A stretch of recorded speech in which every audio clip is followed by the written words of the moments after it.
Hello everybody. Today we are going to discuss about fevers.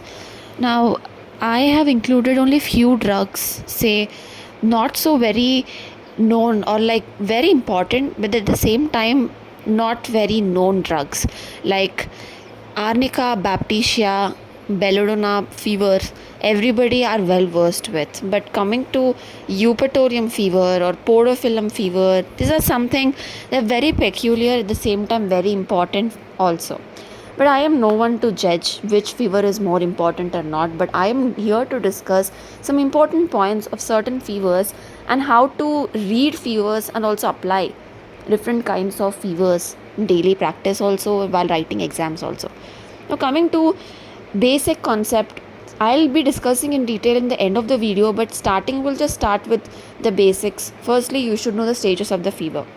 Whatever the fever it is, not all fevers have all three prominent stages of heat, chill, and you know those three intermittent fever stages. But you should sweat stage, so you should know which stage is prominent in that person. Also, at the same time, the modalities, the time modalities, and the concomitants. Also, the ailments from again. So even these things plays a very important role in understanding certain remedies for certain fevers. Now, for example, Eupatorium perforatum. Eupatorium perforatum has 9 a.m. chill, which is a time modality, right? 9 a.m. chill is a specific thing for that drug. But you should remember that this drug has 9 a.m. chill, and you should understand the peculiarity of it as well. So, and then coming to other symptoms, you have at noon or at next day. So that comes again. And one peculiarity of this drug is this person stops drinking or he can't drink, and then he understands he's going to get chill. Okay, and bitter vomiting is present at the end of the chill. Also, you have chill that commences in the back and bone pains associated with fever, because again it's indicated in dengue fever. That comes in the different parameters, right? The pathology and the application basis, the clinical application. But for now, it is violent shaking is present. There is chill. The person cannot drink enough water before the chill commences. That is a peculiarity of eupatorium. Now coming to aconite. In aconite, you don't have that specific time like in eupatorium. You have the appearance. You have the person who is affected. Like, see, aconite person, if he is getting fever or the fever you are indicating aconite, it is the person is having too much of restlessness, right? The skin is dry and hot, and it is given that aconite cannot be given in the further stages of the fever. You know why? Because it is in the starting stage, right? Not given in the eruptive fevers as well. Okay, and there is so much of restlessness, intolerable, especially in the evening, and there is extreme thirst, especially in the evening. There's burning thirst that is given in aconite. So again, the appearance plays a very important role in aconite, and that's not the case with natmure. In natmure, you have ailments, prominent ailments are present, ailments from sun, and again time modality 10 to 11 am aggravations.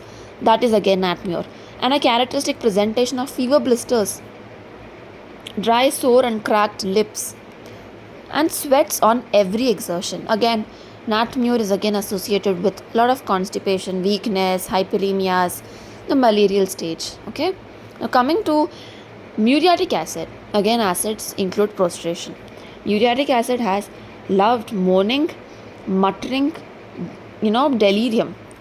Again, that you can understand. The again comes to the appearance of the person, the way he is presenting the complaints, the level of the presentation, the moaning, muttering, just lies like a log is phosphoric acid, just sliding down in the bed, and there is intermittent pulse, and there is great aversion to meat. That is also present in muriatic acid. This characteristic tongue is present, leather like, paralyzed tongue. Also, you have fetid stools, intermittent pulse every third beat. These are characteristic things which are present in muriatic acid, right? In pyrogenum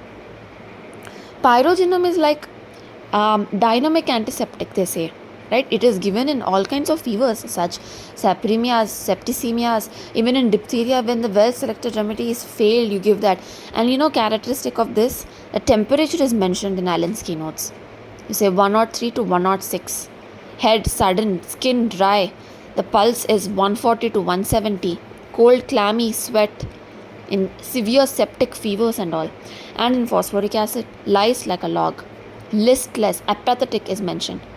Okay, and then ailments from, you have so many ailments in phosphoric acid as well. Chagrin, grief, there's a lot of debility, but there is no debility with diarrhea, right?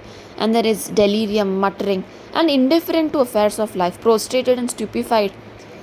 Eyes are sunken.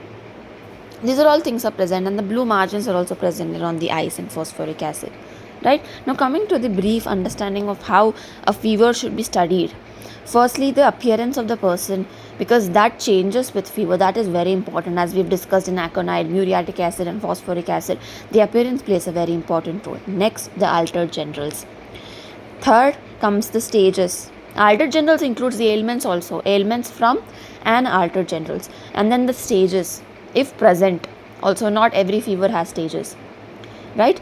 And all stages are very important, because certain stages have certain characteristic symptoms, and you have to understand which stage is prominent in that patient as well. And this is again a very important thing. Now here itself you can understand what kind of fever and how you are discussing. You will be able to differentiate the fever based on the temperature, the stages and all. And fourth comes the characteristic particulars of that patient. Now this is an individualistic approach. When you're giving it to a group of people, you will only think for common symptoms. But when you're giving it for one person, you will think of characteristic symptoms. Now that is also very important in order to understand a fever while reading it and while prescribing it as well. So now we will be discussing the rest part. Now we have discussed how we should approach every fever. Now I made a chart like a boxes. You can find it here. All the fevers on one side and the appearance, ailments, altered general stages and characteristic particulars on the other side. Now this is how you should fill. Now every fever, there is different appearance.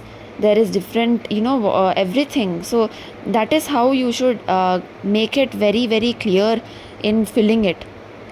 Right? So I think eupatorium, as we've discussed, the lack of thirst, the heat and chill, 9 a.m. is a characteristic thing. Natmure again, 9 a.m. is characteristic. The pyrogenum, you have pulse, fever condition, which is very high, like in septic fevers and sapremias. So it is very characteristics. Now in appearance is different. Eupatorium don't have very characteristic appearance. There's just chill, bone pains. Natmure, you have fever blisters. Pyrogenum, you have debilitated, weak stages.